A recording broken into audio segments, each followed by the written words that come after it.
కూడా పెట్టేశారు. ఏర్పాట్లు అన్ని చేస్తున్నారు. భలే భలే, నిజంగా ఎంత తిరుగులోడు అనుకోలేరా నిన్ను. నా కొడుకు అనిపించావు. సరిగా నాన్న, డబ్బంతా సిద్ధం చేసావా? ఓ అంత రెడీగానే ఉంది. ఎంత కావాలేంటి? పిల్లకి నగలకు ఒక 50,000, బట్టలకు ఒక 10,000. ఓ రెడీగా ఉంది, తీసుకో. ఏమండి, నగలకు 50,000, బట్టలకు 10,000? ఏమనుకున్నావేంటే మరి, జమీందారు కూతురు కోడలు కావాలంటే సామాన్యమా? అయినా ఎక్కడ పోతుంది, సొమ్ములో సొమ్ము కలిసిపోతుంది. అంతా మనకొచ్చేదేగా. 10 లక్షలు ఆస్తే 10 లక్షలు. మరి ఇప్పుడు 60,000 ఎక్కడ తెస్తారు? తెస్తారు ఏమిటి, తెచ్చేశాను. ఇక ఈ ఊళ్ళో దమ్మిడి ఆస్తి లేకుండా ఇల్లు పొలం అన్ని అమ్మేశాను. అమ్మేశారా? అమ్మేశాను. ఇదిగో మూటముల సర్దే మనం అక్కడికే పోదాం. నాన్న, మీరు ఇప్పుడు ఎందుకు నాన్న, పెళ్ళైన తర్వాత రావచ్చు. అదేమిట్రా, ఒక్కగానో కొడుకువి, నీ పెళ్లి నా కళ్ళారా చూడకుండా బతకగలనట్రా. అది కాదు నాన్న, మీరు ఇప్పుడు వస్తే అసలు సంగతి బయటపడుతుందో నాని. వాళ్ళ మొహం ఆ 3 ముళ్ళు పడ్డాక బయటపడితే మాత్రం ఏమిరా, నీకెందుకు నువ్వు భయపడగా, అంతా నేను చూసుకుంటానుగా. ఏమిటండి ఇది, మళ్ళీ ఏదో మోసం తలపెడుతున్నారు. ఇది మీకు న్యాయమేనా? ఇదిగో నోరెత్తామంటే పళ్ళు రాలు కొడతాను. ఎప్పుడు శకున పక్షిలా ఒకటే వాగుడు. వాడికి ఏం అన్యాయం చేశానే? దిక్కులేని వాడిని తీసుకొచ్చి పెంచి పెద్దవాడిని చేశాను. ఇది అన్యాయమా? ఎవరి సంగతి నాన్న నువ్వు చెప్పేది? అదేరా మనకి ఇష్టడు.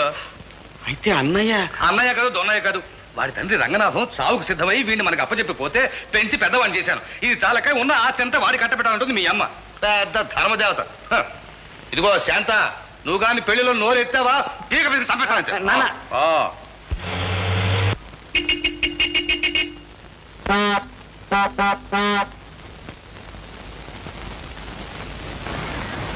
ఇది నా కథ. దారం తెగిన గాలిపటంలా అయింది నా. అయ్యో పాపం, కలిగినట్లో పుట్టినా కష్టాలు తప్పలేదు. చివరకు కూలి పని చేసుకోవాల్సి వచ్చింది. ఏ కూలి చేసుకుంటే తప్పే ఉంది? కష్టపడి కడుపు నింపుకోవటమే గౌరవం. కూలి చేస్తున్నందుకు కాదు నా బాధ. అయిన వాళ్ళందరికీ దూరం అయ్యాను. దగ్గరకు తీసి ఆదరించే వాళ్లే కరువయ్యారు. అదేంటికి ఇష్టయా, మేమంతా లేము. నువ్వు మంచోడివి కాబట్టే మాకు మంచి దారి చూపించావు. నీ పుణ్యం అంటూ అందరం భేదం లేకుండా ఇంత తిండి తింటున్నాం. నిజంగా నువ్వే మా గురువు. అదిగో బస్సు వస్తుంది, వెళ్ళండి. అందరూ నీకు చెప్పినట్టుగా చేయండి.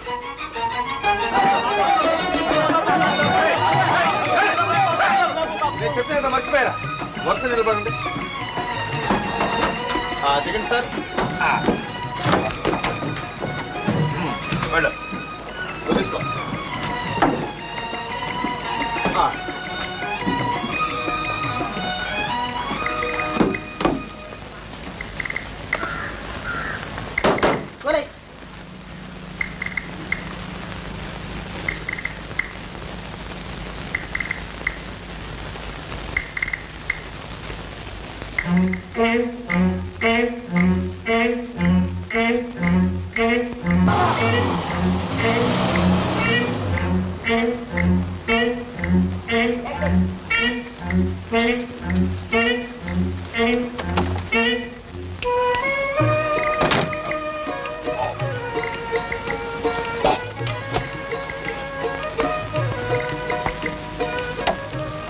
ఏమిటిది?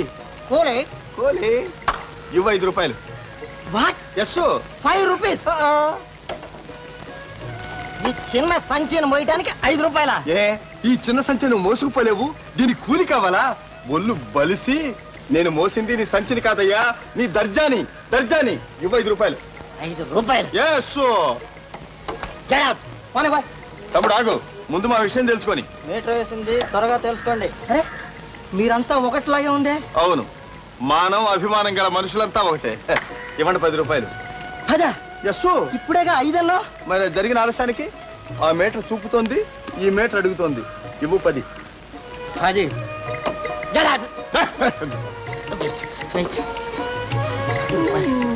ఎక్కడ దొరికేవరా మార్నింగ్? తమ్ముడు ఎందుకు ఏడుస్తావు? ఇదిగో 5 రూపాయలు.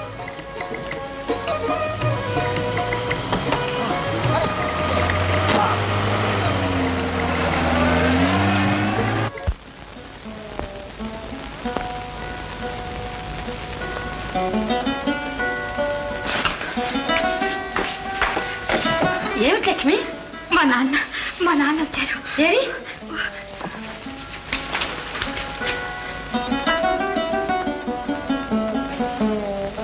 లక్ష్మి, చాలా దిగులుగా ఉన్నారు. నీకోసమే కాబోలు.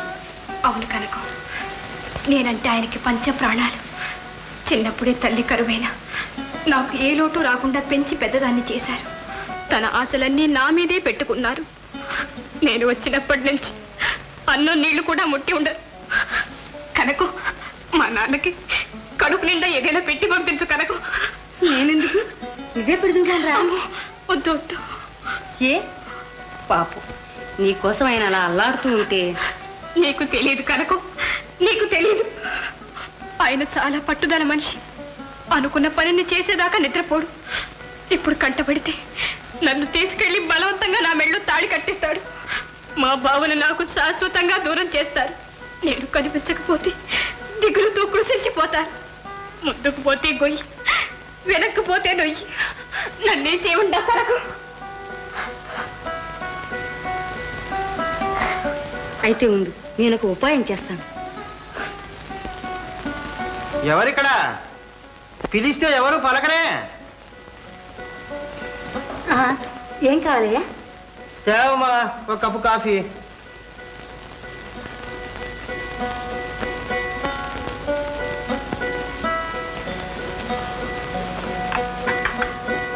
ఇదెందుకు? పర్వాలేదు, చాలా నీరసంగా ఉన్నారు, తినండి. నా నీరసం ఈ తిండితో తీరేది కాదు తల్లి. నాకంతా తెలుసు, తినండి. నీకెట్లా తెలుసు? నాకు కొంచెం జ్యోతిష్యంలో ప్రవేశం ఉంది. మా నాన్న పెద్ద జ్యోతిష్కుడు. ఆ వాసన నాకు కూడా తగిలింది. ఏది మీ చేతి చూపించండి. మీ పేరు? నాగన్న. నాగన్న. నాగన్న, మీ భార్య చచ్చిపోయింది. అవును తల్లి. ఏది మీకు ఒక కూతురు కూడా ఉండాలి. అవునమ్మా, ఒక్కతే కూతురు. ఆమె ఇప్పుడు మీ దగ్గర ఉండకూడదే? లేదమ్మా, చెప్పకుండా ఎక్కడికో వెళ్ళిపోయింది. ఆమె కోసమే ఊళ్ళన్నీ వెతుకుతున్నాను. లాభం లేదు, ఎంత వెతికినా కనిపించదు. కనిపించదా? నా లక్ష్మి నాకు మళ్ళీ కనిపించదా? కంగారు పడకండి, ఆవిడకేం ప్రమాదం లేదు. అమ్మా, అంతా నీకు తెలిసినట్టుంది. చెప్పు తల్లి, నా బిడ్డ ఎక్కడుందో చెప్పు. ఎక్కడున్నదో చెప్పడం కష్టం, కానీ క్షేమంగానే ఉంది. కొన్నాళ్ళ తర్వాత ఆవిడంతటా ఆవిడే ఇంటికి తిరిగి వస్తుంది. మీరు అనవసరంగా దిగులు పెట్టుకోకండి. ఇంటికి వెళ్ళి బిడ్డ త్వరగా ఇంటికి తిరిగి రావాలని దేవుణ్ణి ప్రార్థించండి. అయితే వెతికి ప్రయోజనం లేదమ్మా? ఏమీ ప్రయోజనం లేదు, మీరు వెంటనే ఇంటికి వెళ్ళండి. వెళ్తానమ్మా. ఈ ఊర్లోనే జమీందార్ గారింట్లో పెళ్లి ఒకటి ఉంది, అది చూసుకుని వెళ్తాను. పలహారం తీసుకోండి. అక్కర్లేదమ్మా, నీ చల్లని కబురుతో కడుపు నిండిపోయింది. ఈ కాఫీ చాలమ్మా.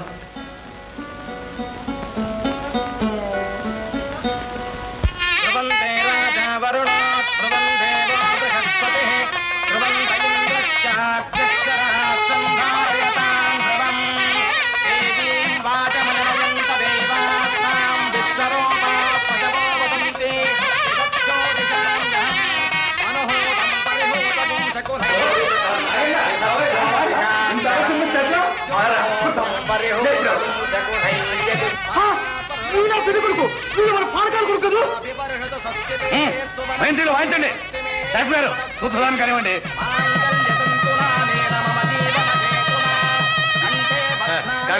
కానీ ఏం చెప్తావు చెప్పు. చెబుతాను రా, చెబుతాను. నీ మొత్తం బయట పెడతాను. ఏమిటా నువ్వు బయట పెట్టింది? గోంగూర. అయ్యా సింహాచలం గారు. ఏమిటి నాగన్నా?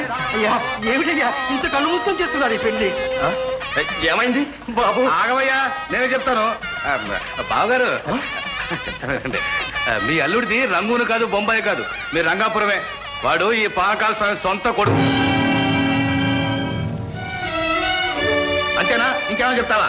బాబు బాబు, ఈ బాగా పచ్చి దొంగ తన కొడుక్కి నా కూతురిని చేసుకుంటా నాటి పెట్టి 5,000 కాజేశాడు. ఇప్పుడు తండ్రి కొడుకు ఏకమై మిమ్మల్ని మొత్తం చేశాడు. నువ్వు భలేవాడి నాగన్నా. నా అల్లుడు పానకాలు కొడుకని నాకు తెలియదు అనుకున్నావా? తెలిసే ఆస్తి తక్కువైనా చదువుకున్నవాడు బుద్ధిమంతుడు అని ఇష్టపడే పెళ్లి చేశాను. అట్లా గడ్డి పెట్టండి బావగారు. వాళ్ళకి నేను బాగుపడతానని ఉట్టి కడుపుమంట ఏడుపు. ఒరే నాగన్న, నువ్వు ఎంత ఏడ్చినా బాగుపడేవని చెడపలేవరా బాబా? ఏడుపు కొట్టేవారు. అంతేగా బావగారు? అంతే బావగారు, రండి వెళదాం. మేమే నాటకం ఆడామనుకుంటే మాకంటే పెద్ద నాటకం ఆడేసారే మీరు. మరి మీ వియంకుణ్ణి కాదు, మీ తెలివిలో సగమైనా ఉండొద్దు. సగం కర్మ, డబల్ ఉంటే నువ్వు డబల్. సరే, ఇంకా మీరు ఆ పల్లెటూరులో ఎందుకు? అబ్బాయితో పాటు ఇక్కడే ఉండిపోండి. ఆ సంగతి నాకు మీరు వేరే చెప్పాలా? ఏర్పాట్లని ముందే చేశా. ఊళ్ళో ఇల్లు వాకిలు కూడా అమ్మేశాగా ఇక్కడ నుంచి మన మకా ఇక్కడే. చాలా సంతోషం. కూర్చోండి, నేను ఇప్పుడే వస్తాను. సమని సమానమెవరు రమని సమానమెవరు రమ నా సమానమెవరు రమ నా సమానమెవరు రమణ సమానమెవరు. బావగారు, బావగారు, బావగారు, ఎవరా బావగారు? బావగారు, బావగారు, లేదా ముందు. వారిని మన్నించండి. కొడుకు సుఖపడతాడని ఆశపడి ఈ పని చేశారు. క్షమించండి బాబు. క్షమించడం వీళ్ళు తవి పాతేసినా పాపం లేదు. చాలే ఊరుకోండి. నడవండి. నా కడుపు మండిపోతుంది. నేను మొదటి నుంచి మొత్తుకుంటూనే ఉన్నాను. నా మాటలు ఏమైనా చెవిని పెట్టారా? అంతా అయిన తర్వాత ఇప్పుడు అఘోరిస్తే ఏ లాభం? చాలే ఊరుకు. నా పరువు ప్రతిష్టలు మంట కలిపారు. దానికి ఫలితం వాళ్ళు అనుభవించాలి. వాడాడి పెళ్లి కొడుకు. ఏరా నాన్న ఆగండి. వారినేమీ అనొద్దు. వారు నా భర్త. వీడా పచ్చి దొంగ. వీడు కూడా నా ఇంకా ఒక్క క్షణం ఉండడానికి వీల్లేదు. పోరా. దొంగ దొర అగ్ని సాక్షిగా నా మెడలో మాంగళ్యం కట్టినవారు. వారే నా దైవం. వారెక్కడుంటే నేను అక్కడే. రండి వెళ్దాం. ఆ? అమ్మాయి, అమ్మాయి ఆగమ్మా. ఒక్కగానొక్క బిడ్డవి. నువ్వు దూరమైతే నేను బ్రతకగలనా? నా భర్త దూరం అయితే నేను మాత్రం ఎలా బ్రతకగలను నాన్న? సరే, అయితే ఇతన్ని మాత్రం ఉండని. కానీ వీడు ఈ పానకాలు ఇంకొక క్షణం కూడా నా ఇంట్లో ఉండని వీలేదు. రేయ్, పోరా బయటికి. నేను ఎక్కడ పోతాను? ఇల్లు వాకిలు అన్ని అమ్ముకొస్తాను. నా కొడుకు ఇల్లు ఇది, అంటే నా ఇల్లు అన్నమాట. నేను చస్తే పోను. నాన్న నీకు పరువు పౌరుషం లేదు. ఆయన వెళ్ళమంటుంటే వెళ్ళకూడదు. ఛీ, దౌర్భాగ్యుడా. నువ్వు మనిషివా పశువా? కన్న తండ్రిని పొమ్మని నువ్విక్కడ కులుకుదామనుకుంటున్నావా? నిన్ను కని పెంచి పెద్దవాణ్ణి చేసింది ఈ మాటలు అనిపించుకోవడానికేనా? ప్రక్కనే ఉన్న ఆ ఇల్లాలిని చూడరా. భర్త కోసం తల్లిదండ్రిని ఆస్తిని వదులుకుంటానన్నది. నువ్వో ఐశ్వర్యం కోసం కన్న తండ్రినే పొమ్మంటున్నావు. ఛీ, నీ ముఖం చూస్తేనే పాపం. రండి వెళదాం. ఎక్కడికి వెళ్తామే? పసివాడు వాడేదో పొమ్మంటే మనం అలిగిపోవడమే. నాన్న అసలు నీ పెళ్లికి రావద్దని చెప్పలా? నువ్వు రాకుండా ఉంటే జరిగేదే కాదు. ఇన్ని మోసాలు చేసి ఇన్ని అబద్ధాలు చెప్పింది ఎవరి కోసం రా? నీ కోసం కాదు. నువ్వు చదువుకుని పెద్దవాడి మమ్మల్ని ఉద్ధరిస్తావని ఎన్నో కళ్ళు కన్నాను కదరా. గాల్లో మేళ్ళు కట్టినాను కదరా. చివరికి ఇదా నువ్వు అనేది? ఇల్లు వాకిలి కూడా లేదే. ఇప్పుడు ఎక్కడికి పొమ్మంటారా నన్ను? రేయ్, మీ అప్పగింతలని ఇక్కడ కాదు. నువ్వు నడవండి బయటికి. అయ్యయ్యా, ఉండండి అయ్యా, వెళ్ళిపోతాం. రండి పోదాం. ఎక్కడికి వెళ్తామే ఇప్పుడు? ఏట్లోకి? రా, చూసే.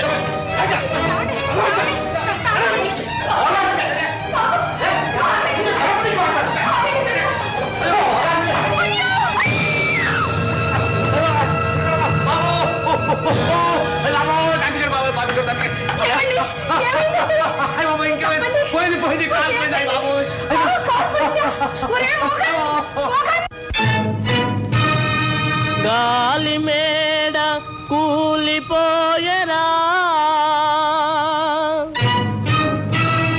ఎండమావులా ఎనురా.